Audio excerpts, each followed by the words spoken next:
I wasn't supposed to stay long, just a fence, a few nails, maybe half an hour at most. That's what I told myself when I walked across the gravel drive that morning. But the moment the door opened, time bent in a way I hadn't felt before. She stood there. A woman older than me by, what? 15 years, maybe 20. Her hair pulled back loosely, wisps falling around her face like she'd been too distracted to fix it. She didn't smile right away, just pressed her lips together, studying me like I was younger than I wanted to seem. "Fence is out back," she said finally, voice low, careful. I nodded. I couldn't think of anything else to do. My throat felt tight for no reason at all. The house smelled faintly of coffee and rain-damp wood when I stepped inside, following her down a narrow hallway. I noticed details I shouldn't have, her hand brushing the wall as she walked, the way her shoulders tensed when I got too close behind her. She didn't seem like someone waiting for help, she seemed like someone expecting trouble. "I'll just take a look," I said, kneeling at the broken fence post, pretending to know exactly what I was doing. My hands worked slower than usual, partly because her presence pressed on me like heat. She hovered near the porch steps, arms crossed, not watching me directly but never going too far away. "You didn't have to come," she said after a while, not quite meeting my eyes. "I could have figured something out." I laughed under my breath. "Doesn't look like it." That made her glance at me, sharp at first, then softer, almost like she wanted to argue but decided against it. Silence stretched between us, filled only by the sound of nails tapping into wood. And yet it wasn't an empty silence. It was full. Too full. "You live here alone?" I asked before I could stop myself. Her jaw tightened.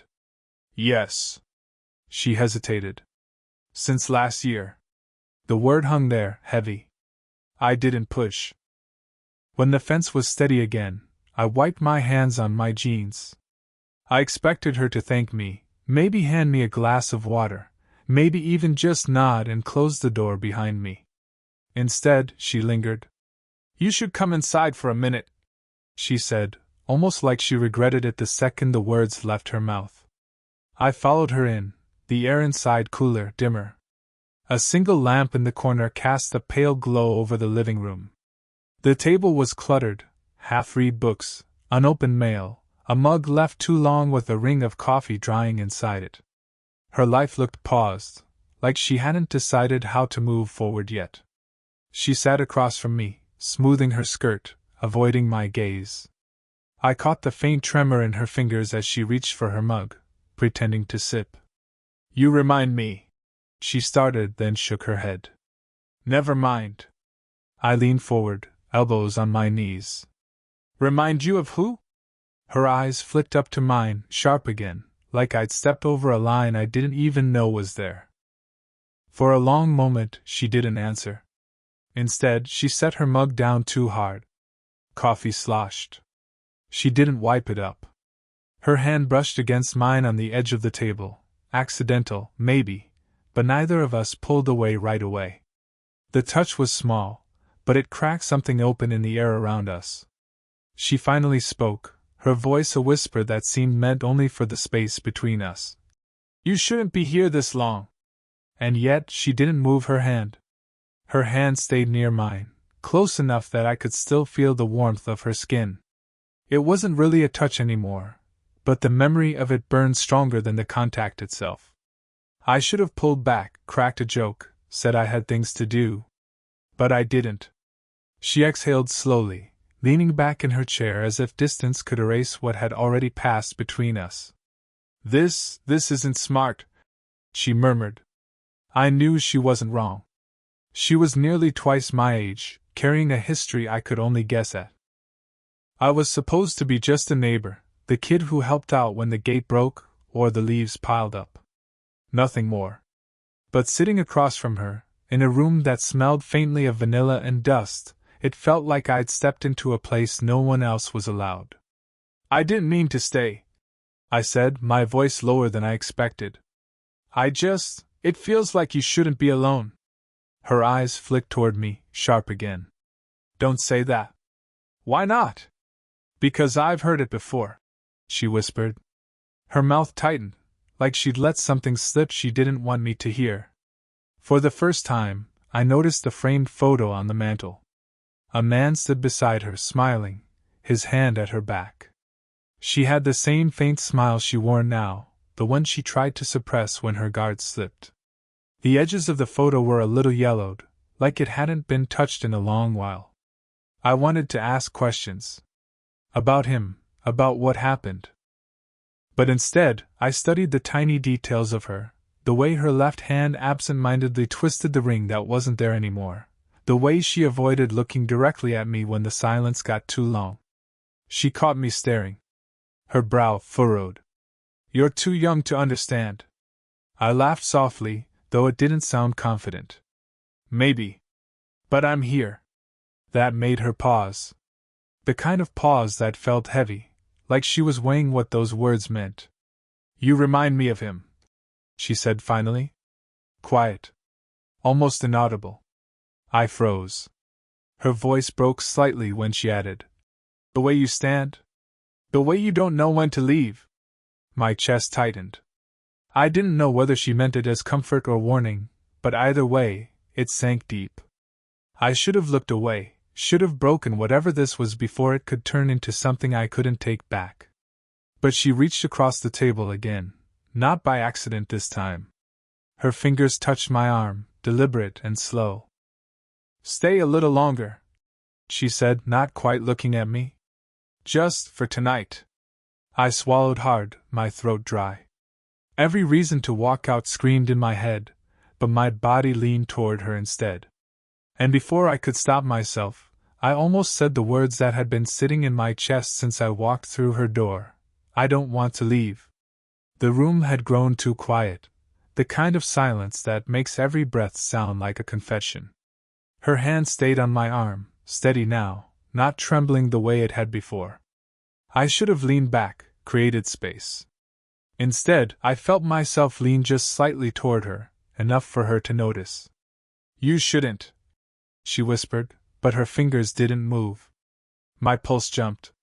Neither should you. That made her laugh, a sharp exhale that sounded more like defeat than amusement.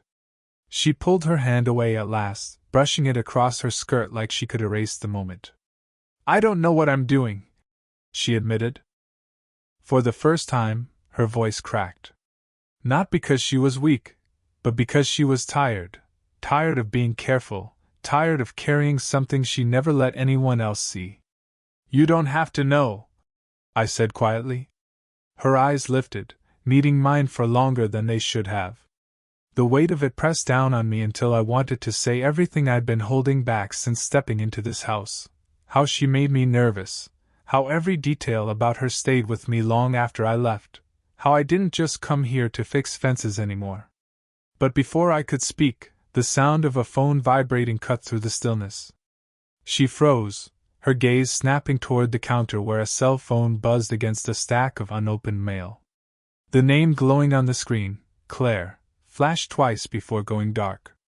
She didn't move to answer. Her hands curled into fists on her lap. You're not going to pick up? I asked. No, she said quickly. Too quickly. Not right now. The air felt different after that. She shifted in her chair, shoulders squared, as if bracing herself against something I couldn't see. Maybe I should go, I said, trying to cut the tension, though the words felt like a lie in my mouth. She turned back to me, sharp again. Do you want to? The question landed heavier than I expected. I opened my mouth, but nothing came out. The truth was, I didn't want to leave. Not even close. She leaned forward, elbows on the table, her face closer now, close enough that I caught the faint scent of her shampoo, something floral, something I shouldn't have noticed. You shouldn't look at me like that, she said, almost under her breath. How am I looking at you? Like you're not scared, she whispered. My hand twitched on the table, wanting to reach for hers but stopping just short. The space between us hummed with something sharp and fragile. The phone buzzed again, louder this time, the sound echoing through the small room. She ignored it. All I could think, as her eyes lingered on mine, was how close we were to crossing something we couldn't take back. And for the first time, I didn't know if I wanted to stop. The second time her phone buzzed, she shoved it face down on the table. The thud sounded louder than it should have in the small room, like a line being drawn. She looked at me then, really looked.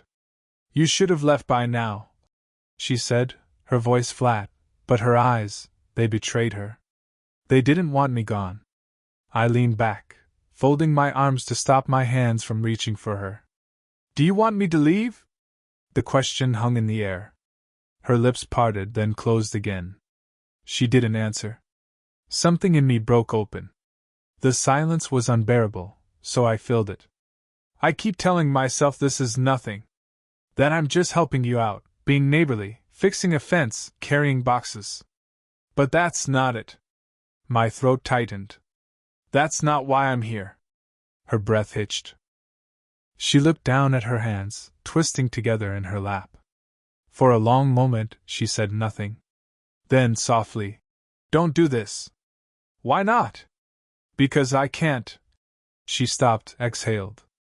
"I don't get to want things anymore. Not like this." Her honesty cut through me sharper than any rejection. She wasn't pushing me away out of disinterest. She was pushing me away because she felt like she wasn't allowed. "You do," I said. My voice cracked. "You do get to want things." Her head lifted slowly, her eyes finding mine, shimmering with something raw. She searched my face like she was looking for an excuse, a reason to laugh it off, to dismiss me. She didn't find one. The space between us collapsed almost without meaning to. I didn't even realize I'd moved until my knee brushed hers under the table. She didn't flinch. Her hand slid across the surface, stopping just shy of mine. "You're too young," she whispered. "And you're too afraid." I shot back, softer than I meant to. The words landed between us like a spark. She froze, caught between retreat and surrender. For a moment, neither of us breathed. The world outside the window didn't exist. The rain had stopped, the street was empty, the whole house felt like it was holding its breath with us. Finally, she leaned closer, her voice breaking the silence, so faint I almost missed it. "Tell me you'll walk away, and I'll believe you." I swallowed hard, my pulse pounding in my ears. The truth sat on my tongue, heavy and unstoppable. I didn't want to walk away. I never had. But I didn't say it. Not yet. Instead, I held her gaze, every inch of air between us heavy with words we hadn't spoken. The silence stretched, thick and trembling, until it became its own kind of confession. And in that silence, with her eyes locked on mine, I knew, whatever happened next, nothing would ever be the same. The silence between us felt like it could tip either way, towards something irreversible or toward retreat. I waited for her to speak, but instead, her eyes darted to the framed photo on the mantel again. "You don't know what you're doing," she said finally, her voice sharper this time. "You think this is just—" She stopped, her throat working as if the words hurt. "Do you even know who I am?" The question startled me. You're. She cut me off with a shake of her head. "No. You knew me before, even if you don't remember." My chest tightened. "What are you talking about?" Her hands trembled as she reached for the photo, holding it between us. The man in it, her husband, smiled at the camera, one arm around her shoulders. He looked familiar, too familiar. And then it hit me. The curve of his jaw, the eyes. I swallowed hard. "That's—" my voice faltered. "That's my father's friend. From years ago." Her lips pressed together, pale. "Yes. He and my husband served together. We knew each other back then. You were just a kid, running through backyards, climbing fences you weren't supposed to. You used to sit at this very table, eating cookies I made. The floor seemed to tilt under me. She wasn't just some neighbor, some woman I'd stumbled into helping. She had known me, known my family. Our lives had already brushed together before I was old enough to understand.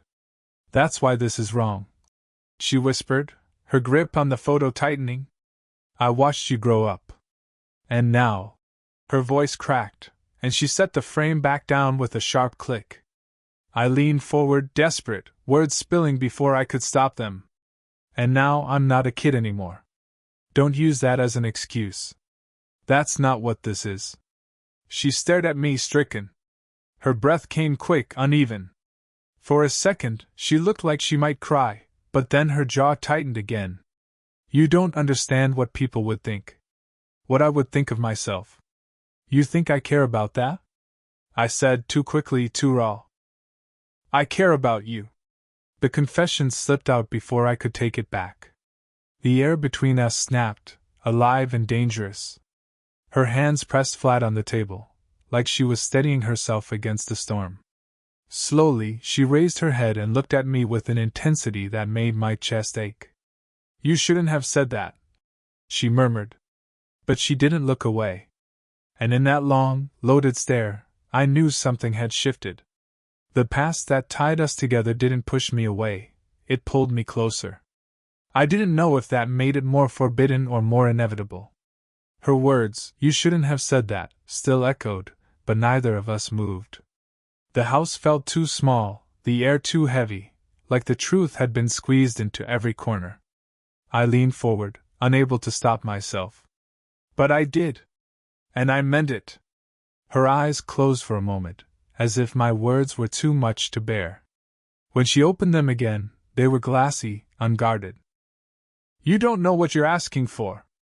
I'm not asking, I said, softer now. I'm just telling you what's real. For me.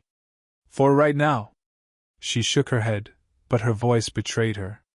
You make it sound so simple. Maybe it is. A humorless laugh slipped from her throat.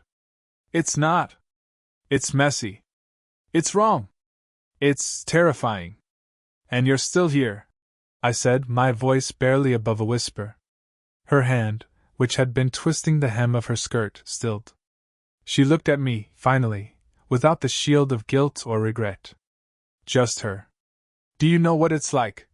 She said slowly. To lose someone so completely that you stop believing you're allowed to feel anything again? The question cut through me. I didn't answer, because I didn't know.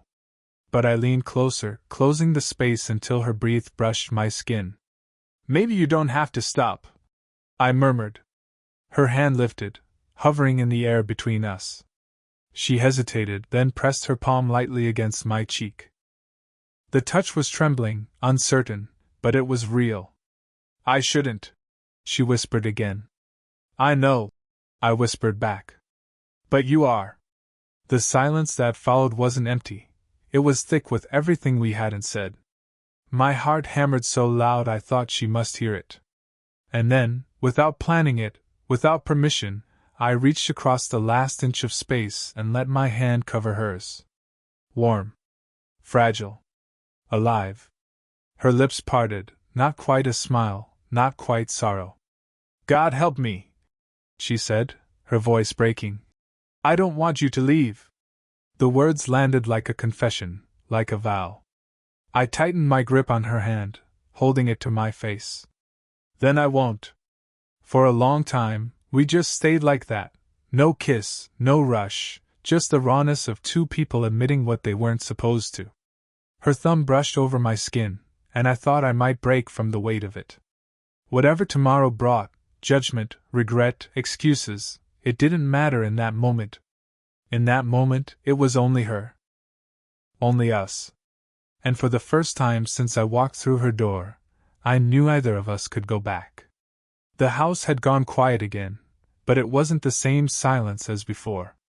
This one felt softer, almost fragile, like the air itself knew something had shifted. Her hand lingered against my cheek, mine covering it. Neither of us moved. We just breathed in the same space, letting the weight of everything that had been unspoken finally settle. You know this changes everything, she said at last. I don't want it to stay the same, I replied. Her eyes searched mine, wary but no longer running. I could see the battle in her, between regret and longing, between the life she thought she'd buried and the one flickering back to life right in front of her. For a moment, I thought she would pull away again. But instead, she drew a long, trembling breath and admitted what she'd been fighting all along.